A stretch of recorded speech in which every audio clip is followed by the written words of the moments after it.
আসসালামু আলাইকুম রহমতুল্লাহি তাআলা ওয়া বারাকাতুহু। আর্জেন্টিনা আর ব্রাজিল কোনো মুসলমানের প্রিয় দেশ হতে পারে না, কোনো মুসলমানের প্রিয় দল হতে পারে না। আর্জেন্টিনা ব্রাজিল সর্বদাই মুসলমানদেরকে ধ্বংস করার জন্য তারা সর্বদাই চেষ্টা প্রচেষ্টা করে।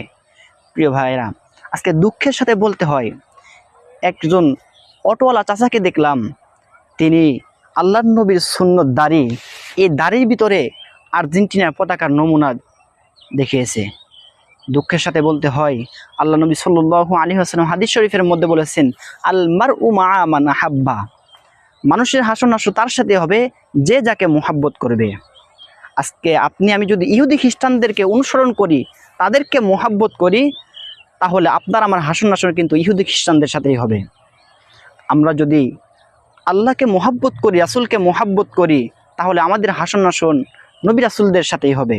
এই জন্য প্রিয় ভাইরা, আপনাদের কাছে আবেদন থাকবে, আপনারা অহেতুক খেলাধুলা না দেখে আপনারা দিনের পথে আসুন। আজকে আপনারা দিনের পথে না এসে আল্লাহর ভয়ে না মসজিদে যান না, বরং ইহুদি খ্রিস্টানদের মোহাব্বতে, তাদের ভালোবাসায় আপনারা সারা রাত জাগ্রত হয়ে থাকেন খেলা দেখার জন্য, অথচ মসজিদে কোনো মুসল্লি পাওয়া যায় না।